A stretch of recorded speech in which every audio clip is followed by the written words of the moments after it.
It doesn't make any sense. How can Yah be all powerful, but yet limited to man's thoughts?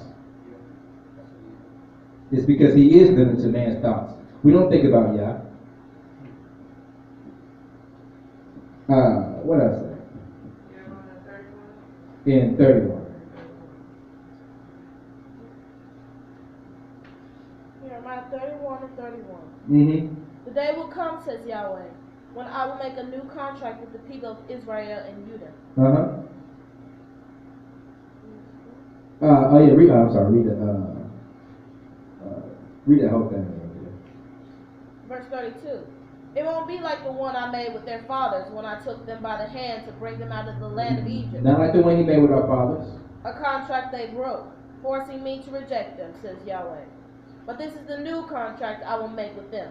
I will inscribe my laws upon their hearts, so that they shall want to honor me. That's right. Then they shall truly be my people, and I will be their Yah. At that time, it will no longer be necessary to admonish one another to know Yah. For everyone, both great and small, shall really know me then, says Yahweh. And I will forgive and forget their sins. Yahweh, who gives us sunlight in the daytime, and the moon and stars to light the night, and who stirs the sea to make the roaring waves. His name is Yahweh of hosts, says this. I am as likely to reject my people Israel as I am to do away with these laws of nature. Not until the heavens can be measured and the foundations of the earth explored will I consider casting them away forever for their sins. For the time is coming, says Yah, when all Jerusalem shall be rebuilt for Yah. For the tower of Hananel at the northeast corner, to the corner gate at the northwest, and from the hair of Gareb at the southwest, across the Goah on the southeast. And the entire city, including the graveyard and ash dump in the valley, shall be set apart to Yah. And so shall all the fields out to the brook of Kidron, and from there to the house, to the horse gate, on the east side of the city. It shall never again be captured or destroyed.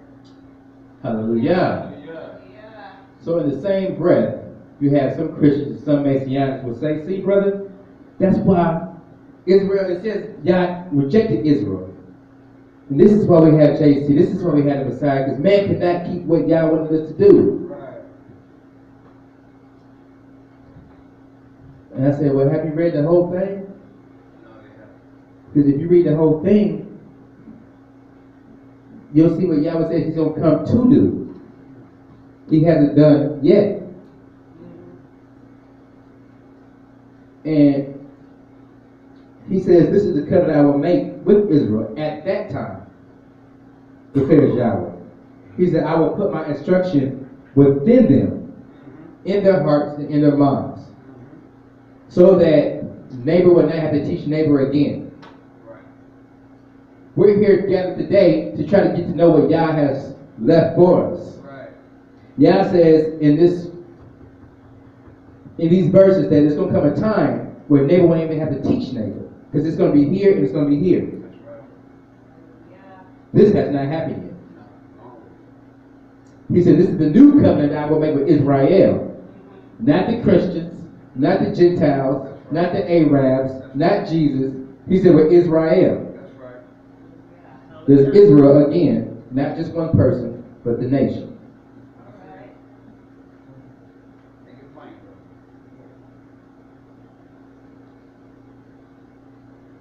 Right. So,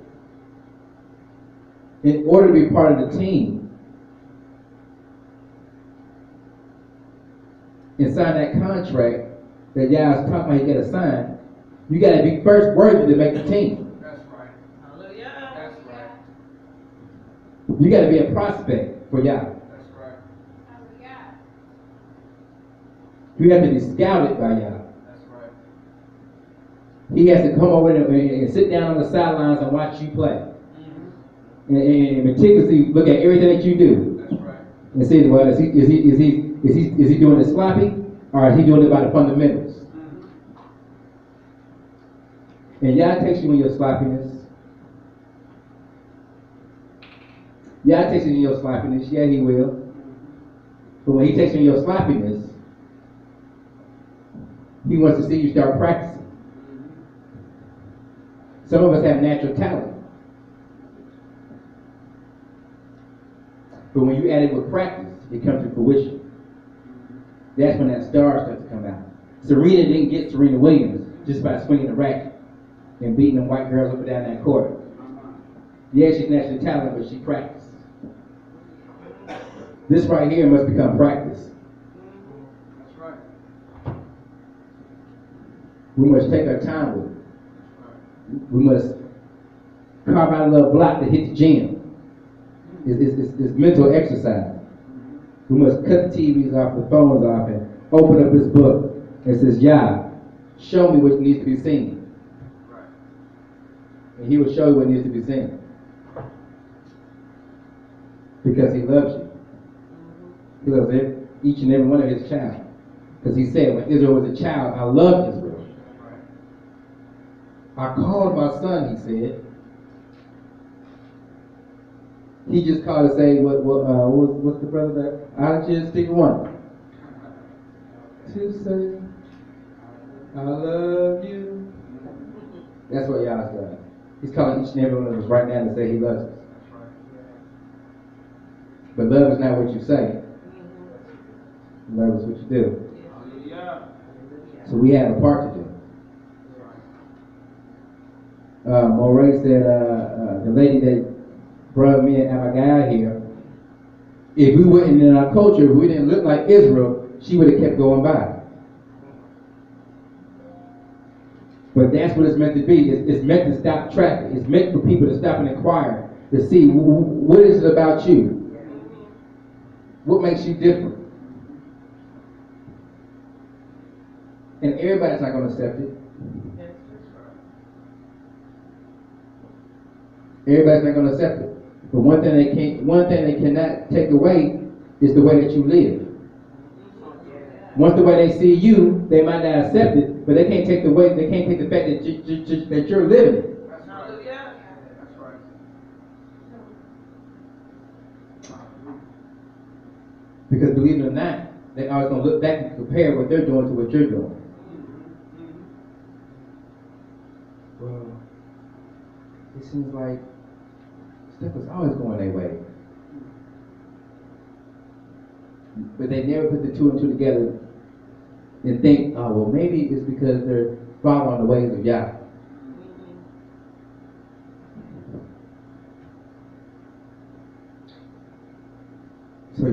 So Yahweh said he's going to make a new covenant with Israel. A covenant not like the one he made with our ancestors, because that was broken.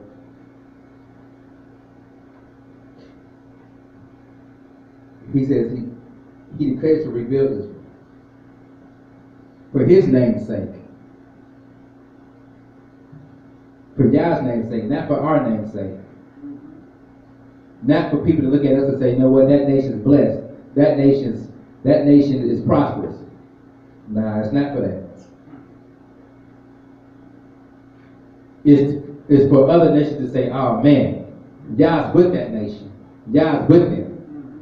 Everything they do, man, Yah's always showing up. Oh no, let's not go over there and mess with them, man, because they gonna try to tell us about Yah. Everybody should be checking their steps when they come to us. Come to us or come to you. That's right. Before they pick up that phone and call you, they already should know in their mind what they should be calling you about.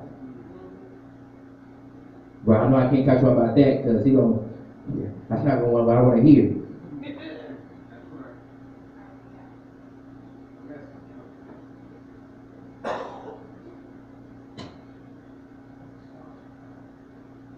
So,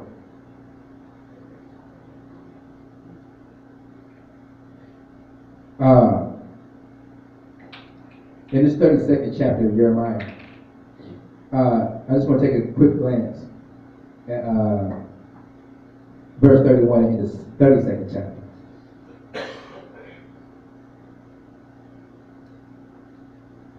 And we're just going to read down to 35.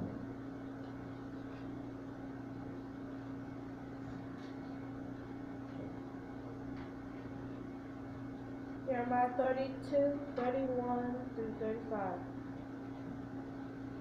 From the time the city was built until now, it has done nothing but anger me. So I am determined to be rid of it. The sins of Israel and Judah, the sins of the people, of their kings, officers, priests, and prophets, stir me up. They have turned their backs upon me and refused to return. Day after day, year after year, I taught them right from wrong, but they would not listen or obey. They have even defiled my own temple by worshiping their abominable idols there. And they have built high altars to Baal in the valley of Hinnom. There they have burnt their children as sacrifices to Molech, something I never commanded, and cannot imagine suggesting. What an incredible evil causing Judah to sin so greatly. Causing Judah. The ones that's here in America are the tribe of Judah. Not only do we build these churches, but as soon as one of these churches go up, a picture about this size of a white Jesus will go up right behind it. He says defiling it, disgusting.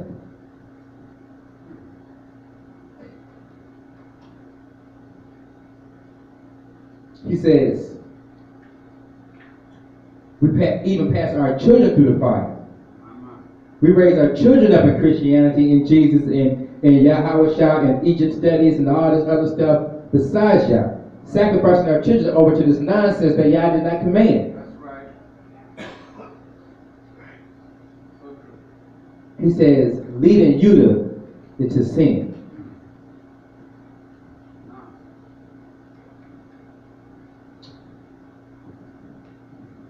So once again, Yahweh is removing those like he did in the wilderness.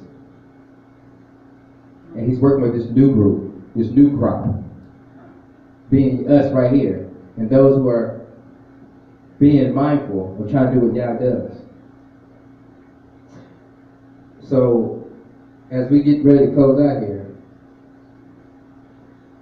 we should all understand at the end of the day what our mission is. Every one of us is born with a destiny.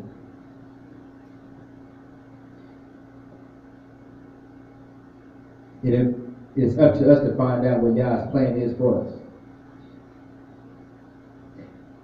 And it can be found through this book.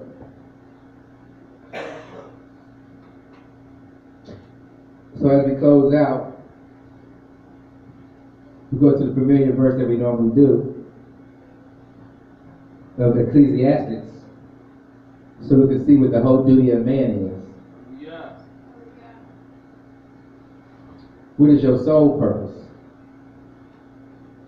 What is our duty here? That's right. That's important. It's just not work and home and work and fun. When Yah gave us this time on this earth, we must use it wisely. We must use it for his gain. Because as we read in Jeremiah 29:11, he knows the plans that he has for us. We just got to make sure our plans are lined up with his.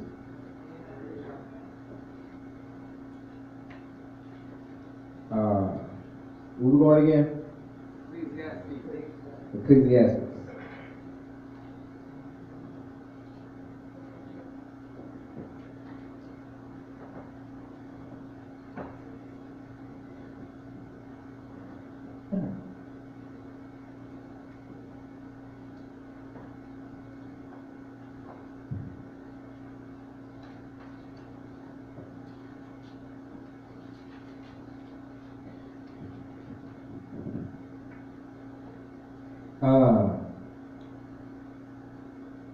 Pick up at the 12th verse. The 12th verse of Ecclesiastes, actually. Actually, Ecclesiastes 12 and 13. But my son, be warned. There is no end of opinions ready to be expressed. Studying them can go on forever and become very exhausting. Here is my final conclusion. The final conclusion. Fear Yahweh and obey his commandments. Fear Yah. For this is the entire duty of man. The entire duty of man. Hallelujah. Hallelujah. Is to fear Yah. Praise Yah. Hallelujah.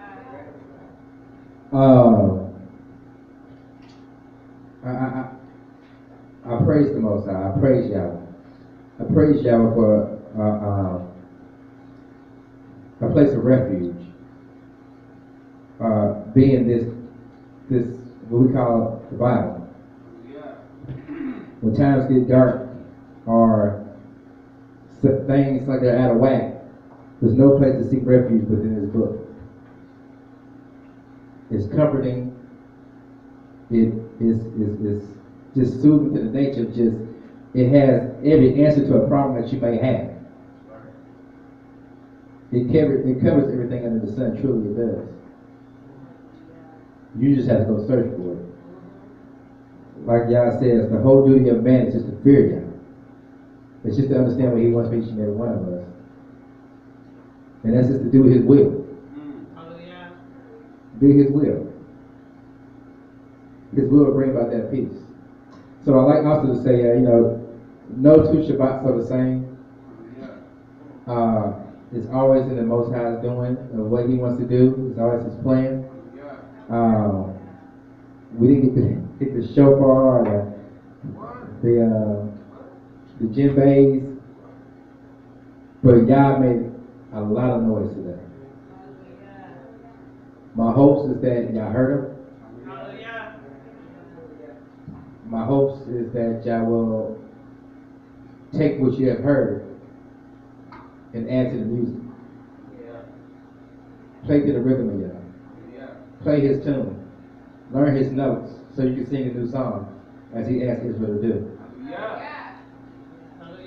He says, "Hear, O Israel, Yahweh is one."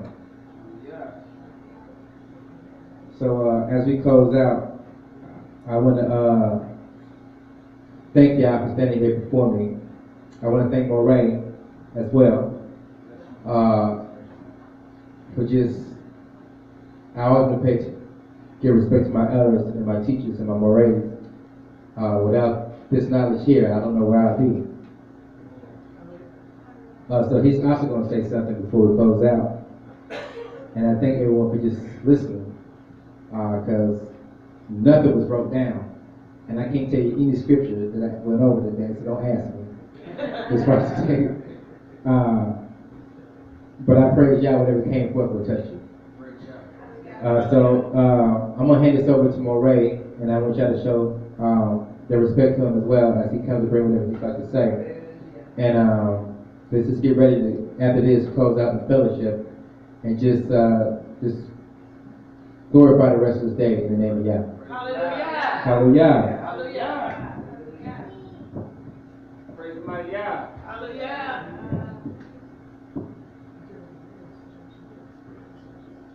Praise the mighty Yah. Hallelujah. I don't know about you all, but I have thoroughly enjoyed what I've heard today. Hallelujah. Hallelujah. Did y'all get anything out of this? Hallelujah.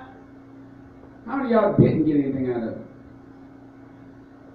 How many got something out of it? Hallelujah. Praise the mighty Yah. I see some new folk, new faces in here. Who's that beautiful lady that sits right there? My name is Jamie Short from Shelby. Welcome. Yeah. Hallelujah. You sound like a sister that I talked to on the phone yesterday. Talked to me last night. How are you doing? I am well. I am so glad. I had a very, very interesting conversation with your significant other. I apologize for not being in here for the playing the djembes. That's one of the most beautiful parts of the Shabbat, hearing the beating of the drums. So we're going to do that when we close out. But I did not want us to close out without acknowledging you, having you to know that we are so delighted that Yah has brought you here. And even though your husband is where he is, you are here in light of and in spite of that. And I told him a few things, but I did say to him that he was, as the man, to be the head of the house, not to sit back for the woman to lead him. If he sees the truth, he ought to be at least willing to walk along with you in it. We had a very interesting conversation. He thinks, like many of us, or should I say many folk, have been so disillusioned and damaged by the church, Christianity and its nonsense, and all the other different religions that have come down the pipe. It adds to to the table a lot of confusion. So once we remove all the confusion, take that off the table, and all we have is the Torah, the word of Yah, and there's no mystery as to why our people are the way they are. We are by design. Yah put it in us to be the way we are. Hallelujah. All he expects of us is to obey him. I don't, how long have you been studying the teaching, my sister? I just found out that my father had the hand haplotype about 6 months ago, and I started to explore to see what that meant. Praise God. So, yeah, just about 6 months online, and I just received this 1611 Bible. Yes, I remember you told me about that. That's a good thought. Nothing like what they are doing. It's absolutely nothing like it. It is more of the thee and thou, because it is the very first King James was finished in 1609. They published it in 1611, and it is very good in showing if Jesus was so important, and he is the main character in the so-called New Testament, you would think if all of us have the same name from birth, you would think that Jesus' name would have been mentioned in the play, right? But it was not, because he is totally insignificant. Jesus is totally insignificant, as is Yahshua, totally insignificant. There was no Jesus Christ. So one of the biggest pills for us to swallow is to swallow that pill, to come to understand that the only Savior that we have ever needed and that we had from the beginning was Yah. Only once we got scattered everywhere did we stop having only Yah as our Savior. You understand? Before that it was just Yah. We taught our children just Yah, and so on and so on and so forth. We come here to the United Snakes of America, and we learn everything else but who the Savior is. As Yah would have it, he's allowed you to come into this knowledge of who he is. And I pray that you will continue to come and study with us. We have an interesting cast of characters in here that have come from many different avenues of study. But one thing's for sure, that this is the truth in which we study here. This is who you are and how always have been intended to be. One thing I want to insist, and I've always insisted upon this, so I'm just saying this as a reminder. When we come in here to study, I expect to see everyone that can. How many of y'all can read? If you can read, this is the book that we study from. Right? It's commonly called the Bible. Right? When you come to a place, an institution of study, and they have you to understand that you're going to be studying whatever it is that you're studying, who do you know that sits in the classroom and doesn't open the book and read along with everybody else? Who do you know that will do that and have the thought of learning? Hello? Talk to me quick. Is there any way you can maintain this? How can you hear him speak to you? I've said this many times. If you don't know what he has to say. When you come to the Israel of Yah Culture Center, if you don't have a Bible, get close to someone who can get you one. And since everyone in here can read, then everyone in here should be reading. Is that asking too much? I said, is that asking for too much? Okay. I expect to see. I see all the ladies and the gentlemen here, and we are intelligent people, as your husband said, very intelligent people. That's what he said. We are intelligent, and he was right. And the way to elevate in our levels, on our levels of intelligentsia, is to read this. This is the subject matter of study when you come to the Israel of Yah Culture Center, right? Hallelujah. So we read the word. None of us know enough that we can just sit here and not read the book. Hallelujah. Not even me. Hallelujah.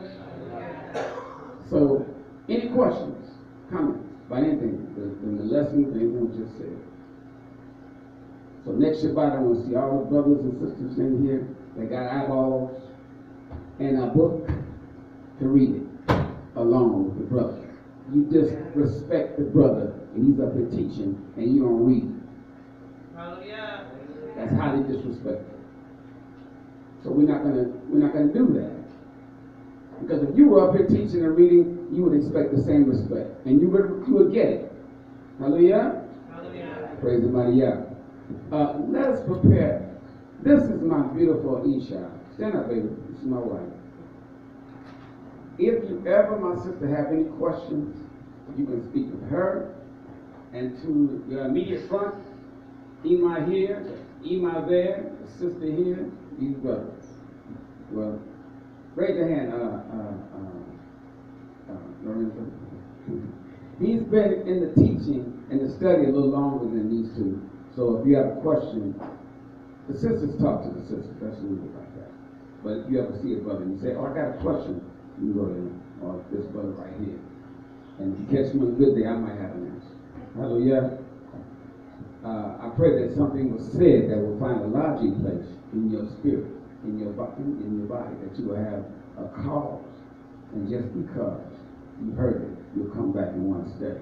Hallelujah. Hallelujah. Praise the mighty Yah. I'm glad to see my grandchildren here today. Hallelujah. It is only befitting that they are made aware of their culture, their heritage, and their nationality. Hallelujah. We're going to prepare our hearts for giving. We're going to support the work. Hallelujah. Hallelujah. If you need an envelope, just raise your hand.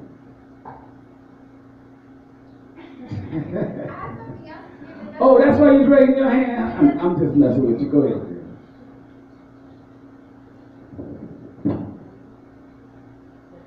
That was a good teaching today, y'all. Hallelujah. Yes, it was. I could hear him a little bit outside. I was like, man, you're missing it, man. I told your husband, I said, you're missing it, brother. I'm just telling you what I told you. We got stuck in traffic because of the